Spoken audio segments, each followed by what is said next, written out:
Selamat datang di Animedia. Video ini adalah lanjutan dari yang ini, yang akan menceritakan section 30 dan epilog. Biar gak kelamaan, mari kita menjelajah ke salah satu dunia Fate series. Yurusareyo, yurusareyo. Ware no tsumi yo, yurusareyo.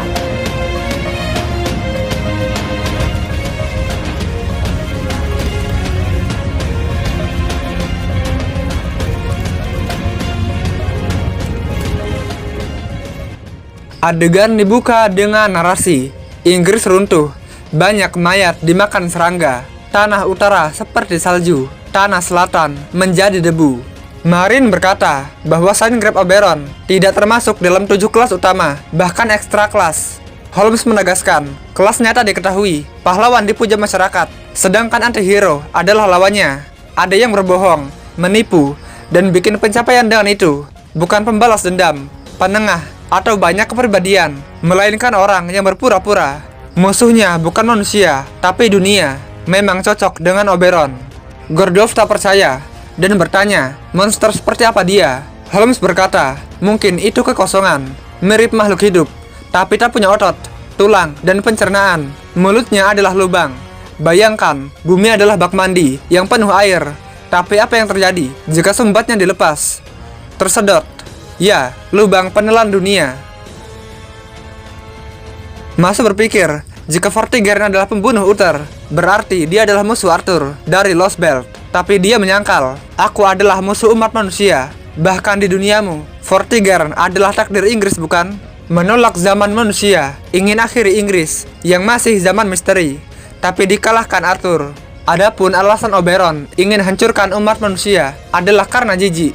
Semua yang kulihat bukan cuma kerajaan peri, duniamu juga seperti lubang kotoran bagiku. Setelah itu dia minta maaf karena telah berkata kasar. Masu merasakan kepercayaan murni dari Oberon, tapi Fujimaru tak percaya karena Oberon adalah pembohong besar. Dia mengaku bahwa dia memang pembohong, tak pernah sekalipun berkata benar. Tapi aku mengandalkanmu. Itu tak sesederhana mengalahkan Morgan atau selesaikan misi Chaldea. Tapi ketika bertemu denganmu di pantai, aku merasa anak ini benar-benar tolol. Dan sekarang, kamu sudah penuhi harapanku. Tapi, akan kusingkirkan Chaldea. Tujuan Vortigern adalah hancurin Inggris palsu. Sementara tujuanku adalah hancurin Panhuman. Kita adalah musuh, dan mereka diserang-serang gak habis. Munir menyuruh siapapun untuk bawa Fujimaru dan Masu kembali ke kapal. Runtuh mendekat. Di atas Storm Border, kita akan tertelan. Suasana gelap. Nemo berkata, perbaiki nilai gravitasi, jaga agar mesin stabil. Jika jatuh, kita akan panjat. Kita tak akan menyerah sampai mesin mati. Fujimaru dan Masu masih di luar. Kita pasti akan temukan jalan keluar. Dan ada narasi, ketika lahir, dia tak bisa bernafas. Di hutan musim gugur, pinggiran kerajaan peri. Peri yang lolos dari penganiayaan berkumpul. Di situ, kepompong muncul.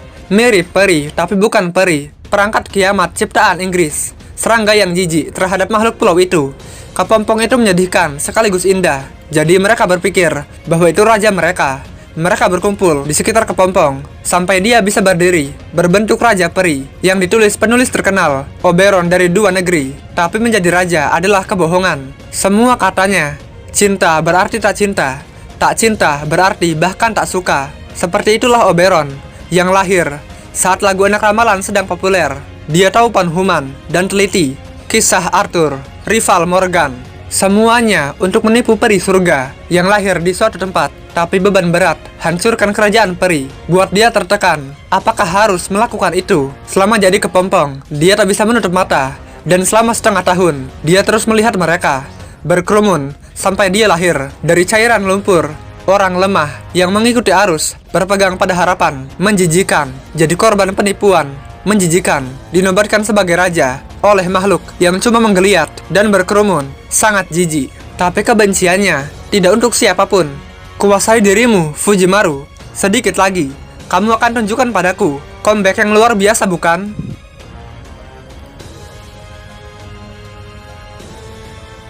Sementara Fujimaru melihat bintang, Oberon terkejut. Fujimaru masih hidup. Jika dia pernah mengatasi kesedihan, maka masuk akal. Dia bertanya di mana dia dan Masu. Singkatnya, mereka di dek kapal, dan Masu ada di sampingnya, tapi tak berbentuk karena belum bangun. Dan Oberon mengajak Fujimaru untuk bicara berdua. Dia baru saja masuk border dan menemukan makanan. Selama itu, dia membunuh teman-teman Fujimaru.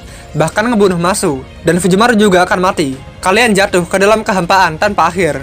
Seberapa kuat makhluk tak akan pernah lepas dari kekosongan ini, kecuali mereka membunuhku. Jika bangun, mereka akan muncul sepertimu. Di sini kalian terus jatuh, bahkan setelah mati.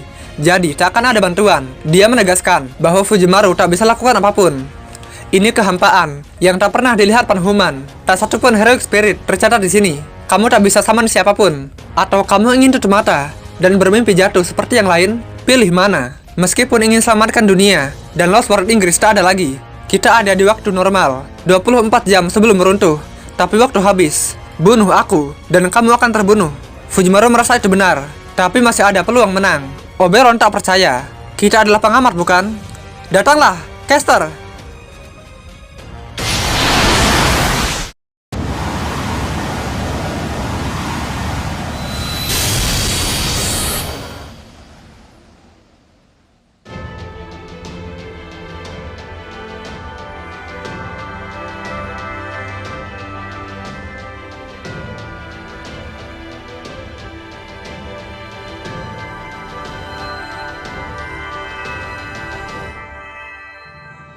Oberon terkejut. Aku datang menanggapi majus asing sesuai kontrak kami. Jika itu pertempuran untuk selamatkan dunia, bahkan di akhir zaman, pedang ini akan berada di tangan Fujimaru.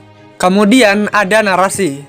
Kamu dengar bunyi lonceng, tapi bukan tugas, melainkan ada nostalgia dari lonceng yang percaya dan mengundangmu, yang selalu di tengah badai, tak pernah menyerah dan terus maju. Karena punya bintang itu, setiap kali kamu jatuh, lelah, kamu akan bangkit lagi. Masa depan cerah akan diberikan padamu suatu hari nanti. Tapi dia tidak peduli. Bintang itu sudah cukup untuk jadi tujuanmu. Orang lain juga menatap bintang itu. Satu-satunya tujuanmu. Yang tak percaya banyak hal. Tapi bintang itu akan menghiburmu dan selalu ada untukmu. Dia mengaku dia tak peduli Inggris, cuma mikirin masa depan. Tapi tak ingin berkhianat pada cahaya bintang yang selalu bersinar itu. Namun, merangkul suara bel itu mengakhiri petualanganmu. Tak ada bagimu selain ini. Sama seperti dia, di kastil kapurnya, tak pernah bahagia. Jika kamu yang menyebut nama raja dan melangkah lebih jauh, kamu akan hilang. Lakukanlah demi bintang yang kesepian itu. Katakanlah, aku tak ingin hianati bintang indah itu. Puluhan, ratusan juta suara menuduhnya. Pada kenyataannya, tak ada bintang di tengah badai. Jadi dia cuma ingin selamatkan diri sendiri. Di tengah kesakitan, ada yang melindunginya. Mati-matian untuk ulurkan tangan padanya. Orang dari ujung terjauh, sama denganmu, yang sudah lama kamu lupakan.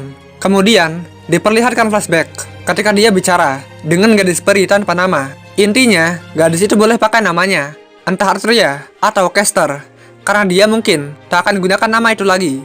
Gadis itu senang, namanya Harapan. Dia percaya padaku akan sesuatu yang tak penting. Aku tak punya apapun yang patut dicontoh. Tak mungkin ada yang iri padaku. Tapi aku tak ingin khianati bintang itu.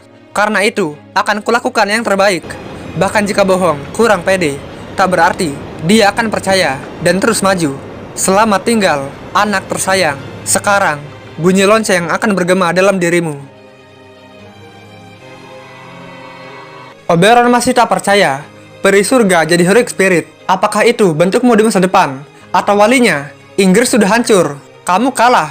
Aktor yang sudah tinggalkan panggung tak punya urusan di sini. Kamu benar. Yang kulindungi tak ada lagi. Namun Oberon, kamu yang ingin hancurkan Inggris, itu tindakan benar. Tapi, aku tak bisa biarkan ini menyebar ke tempat lain. Merampok masa kini dari mereka yang masih punya masa depan. Tak enak dilihat bukan, Oberon? Itu memalukan. Kemudian, Masu bangun. Oberon sadar, itu perbuatan Castoria. Semua orang di kapal pasti bangun juga.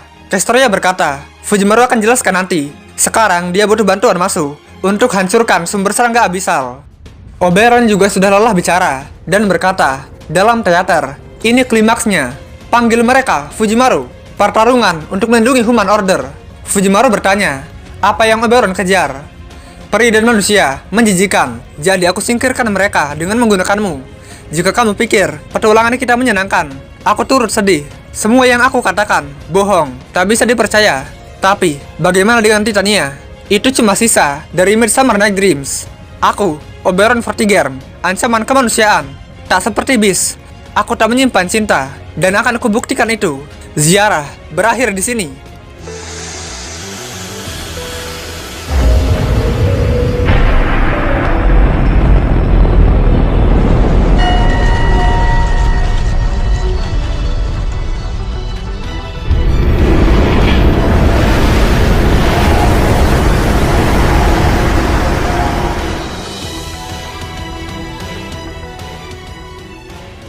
Pemandangan beralih di hutan Wells. Oberon bicara dengan para peri di sana. Mereka minta diberitahu tentang orang di luar yang ingin bunuh mereka, tapi ditunda. Sepertinya Fujimaru bermimpi lagi. Dia yakin ada yang belum Oberon ceritakan, karena Oberon adalah pembohong. Dia berkata, Vortigern adalah takdir Inggris, sementara dia adalah alter egonya. Tapi dia juga Oberon. Tempat ini adalah dongeng yang dibuat Morgan. Tapi bahkan setelah kehidupan Panhuman diubah oleh tempat ini, Fujimaru masih menginjak-injaknya, cuma karena fiksi. Menjijikan. Bahkan cerita yang akan dilupakan ketika halaman terakhirnya dibalik masih punya hak untuk terus ada.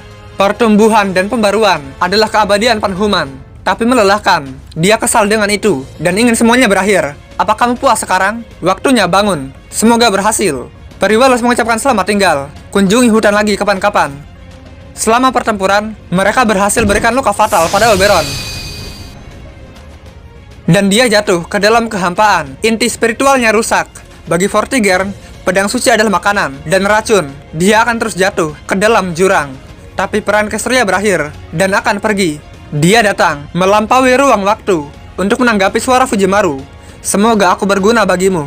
Nemo berkata, proses oklusi dimulai. Lubang abyss kehilangan koneksi ke dunia luar. Jika kita tidak kabur sekarang, kita akan jatuh selamanya.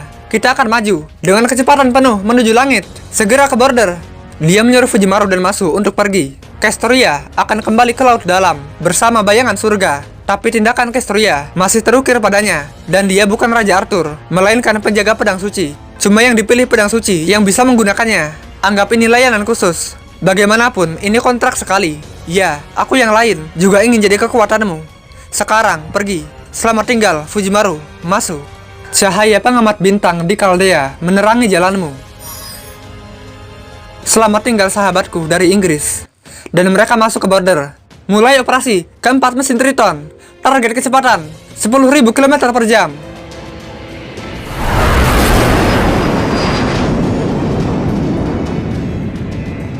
Sementara Profesor sedang menyiapkan laporan oklusi. Karena ruang komputer mati selama 20 menit, mereka jatuh 420 km. Mereka harus bisa sampai dengan kecepatan 8,5 Mach atau 10.412,87 km per jam. Tapi Da Vinci berkata, tak ada gunanya menghitung jarak karena tak ada pintu keluar atau masuk. Kita harus bikin jalan keluar, tapi sumber daya habis. Dan mereka harus gunakan sisa sumber daya untuk terbangkan kapal. Jika satu mesin mati, mereka tak bisa mencapai Spiritron Warhead. Intinya, mereka tak bisa keluar selama tak ada jalan keluar. Koneksi ke dunia luar masih terputus. Mereka jatuh saat naik, tapi ada ledakan misterius. Sejauh 3.000 km, kekosongan terkoyak, dan bagian luar terlihat. Itu sinar panas Albion. Dia menyerang serangga abis. Setelah menggunakan kekuatan terakhirnya, dia jatuh, berputar ke tanah. Tak punya alasan dan ingatan lagi. Yang tersisa cuma segumpal daging. Tapi ada sesuatu yang harus dia ingat.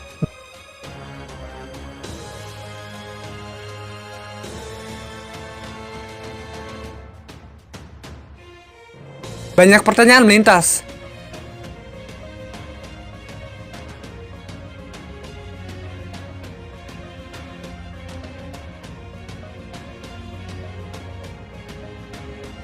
Dan dia melihat yang menghancurkan kerajaan peri, naga putih Inggris, itu melahap dunia. Dia bentangkan sayap yang patah untuk terbang lagi. Dia bukan peri Inggris, naga batas dari Panhuman. Bahkan jika di Lost Belt, dia tak punya tempat di sini. Tak ada yang dia dapat. Jika semakin cepat, semakin dia kehilangan bentuk naganya. Didis sebagai senjata dan paradoks kehidupan. Tapi tak perlu alasan. Tujuannya menaklukkan ancaman Inggris. Aku Ferric Naga Melusin. Terbang bahkan jika akan rusak. Auman terakhir dari naga yang runtuh. Sementara Aurora mendengar suara itu yang familiar berbicara meskipun tak ada lagi orang di ruangan itu. Cuma kenangan masa lalu saat dia bicara dengan Oberon yang berkata bahwa Aurora ingin bersinar paling terang karena dilahirkan lengkap.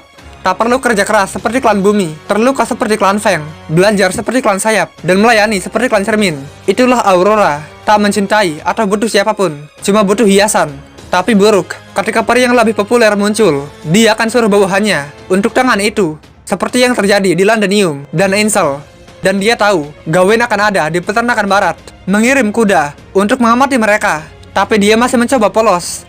Dan sekarang, Oberon mengandalkannya untuk bermain dengan Spriggan. Tapi sebelum pergi, dia berkata, jangan sentuh Fujimaru dan Kestoria. Mereka pion penting untuk jatuhkan Morgan. Aurora bertanya, apakah dia bisa dipercaya? Tentu, kita duduk di sini karena aku percaya kamu layak jadi penguasa Inggris. Tapi dia juga berpesan untuk jangan terlalu percaya padanya. Kata-katanya adalah bohong. Aurora tak mengerti. Jika seperti itu, maka kata jangan terlalu percaya padaku juga bohong. Itulah jenis heroic spiritku. Apakah itu benar atau salah? Ketika aku bicara tentang itu, semuanya bohong. Kebalikan darimu, yang semuanya jadi kebenaran. Para peri akan percaya meskipun itu bohong. Kamu bukan peri paling cantik, tapi perampas paling tak bersalah di Inggris. Paling cantik dan paling glamor adalah tujuannya selama 3000 tahun. Baginya, bohong dan kekerasan bukan sebuah dosa. Tapi sekali, dia pernah lakukan sesuatu yang tidak menguntungkan. 1600 kalender ratu saat berkunjung ke desa Cermin di Danau Gelap. Dia menemukan segumpal daging. Dia cuma ingin terlihat baik di depan pelayannya. Peri paling indah menyelamatkan hal yang paling menjijikan di Inggris. Tapi terkejut karena daging itu menangis dan berubah jadi peri cantik. Karena sudah tua, dia harus terus menghibur diri agar sayapnya terus berkilau. Tapi gadis itu kuat dan indah. Dan dia benci itu yang tetap cantik bahkan saat dipenuhi lumpur. Jika dia terbunuh, Melusine akan jadi gumpalan daging lagi.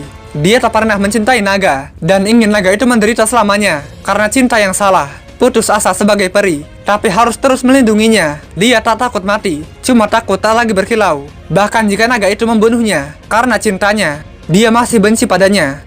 Tapi akhirnya dia tersenyum karena telah berbuat baik. Pergilah lebih tinggi. Dan akhirnya Aurora mati. Adegan beralih. Pintu terbuka. Kesampingkan alasan Albion. Jaraknya 800 km. Kita pasti bisa, Kapten. Dan Stormborder melesat dengan kecepatan penuh. Di sisi lain, Oberon jatuh ke lubang tanpa dasar. Dia tak punya sisa kekuatan untuk terbang. Tapi meskipun kalah, tujuannya tercapai. Cuma kesal karena tak bisa bawa Caldea bersamanya. Fujimaru dan teman-temannya terbang ke langit, sementara dia melihatnya pergi. Tapi keinginan untuk hancurkan Panhuman demi karakter fiksi Titania gagal. Cinta dan pengorbanan itu cuma ada di dongeng. Bahkan jika ada orang yang mirip, dia tak mau mengakuinya. Lubang abis menghilang dan jatuh tanpa henti. Di tengah itu, dia melihat langit Panhuman sebelum ditutup. Dan dia terus jatuh, tak pernah mencapai apapun. Nemo berkata bahwa mereka akan mencapai ruang normal 40, 30, 20, stop 2 atau 4 mesin Triton. Beralih ke kecepatan biasa, bersiap untuk dampak. Mereka terus maju menuju cahaya. Dan seketika, langit berubah, berwarna biru. Fujimaru dan Masu pergi ke dek untuk melihat pemandangan. Kapal sudah kembali dengan selamat di atas Inggris. Dan Gordolf menjelaskan, ini adalah operasi terpanjang, menjelajah dunia tak dikenal, bekerja sama untuk cegah dunia runtuh, bertahan di kapal yang gelap selama 50 hari. Seba kembali normal, dan penyebab runtuh berhasil dibersihkan. Penaklukan Lost Belt berhasil. Setelah itu, dia berdebat dengan Munir tentang seberapa gugup seseorang jika bicara di depan umum. Nemo melanjutkan bahwa mereka sedang berlayar dengan kecepatan rendah dan diizinkan pergi ke Geladak selama 20 menit. Pergi dan lihat kenangan Anda di Inggris. Meskipun kerajaan peri sudah tak ada, tapi kenangan itu masih tersimpan bersama Lost Belt yang lain. Da Vinci juga datang karena ingin ucapkan selamat tinggal pada Inggris dan perpisahan dengan Mike. Tapi dia percaya, bahkan di dunia berbeda, dipangkas atau dikoreksi, bahkan jika alam semesta menganggap itu tak perlu, yang dulu akan tetap ada dalam kenangan planet ini. Da Vinci akan melewati batas itu dan bertemu dengan Mike lagi. Dan dia mengajak Fujimaru dan Masu pergi ke bengkel untuk melihat Sign Grab yang mulai bersinar. Dan Fujimaru berkata, Sign Grab Masu kembali normal. Singkatnya, Masu pernah dapat 2 Galahad, satu dari Panhuman dan satu lagi dari Lost Belt. Tapi karena sudah keluar Lost Belt, yang tersisa cuma Galahad Panhuman. Karena Galahad Lost Belt gak bisa keluar LB. Tapi dia kesampingkan itu dan ikut Da Vinci. Ayo berangkat Fujimaru, petualangan kita belum berakhir. Masu penasaran, heroic spirit apa yang baru dipanggil? Sion mengucap selamat karena berhasil mencegah runtuh dalam 23 jam 58 menit. Tapi tak ada waktu santai karena ada sisa bahaya, bis remaja yang menjauh dari Inggris. Adapun kesembuhan Kadok, dia belum bisa mengekstrak cahaya Sirius, jadi abaikan dulu untuk sementara. Ramalan hieroglif juga mengatakan tak masalah, dan dia bikin prediksi untuk ke depan. Mereka harus bersiap karena sudah taklukkan 6 Lost Belt, dan Alien God pasti sudah selesaikan penelitiannya. Jarak mereka semakin sempit. Mulai sekarang, tak ada jaminan aman. Dan tamat.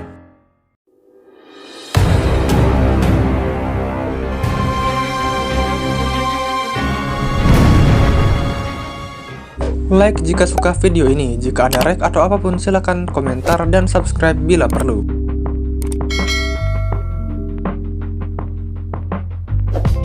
Bye bye.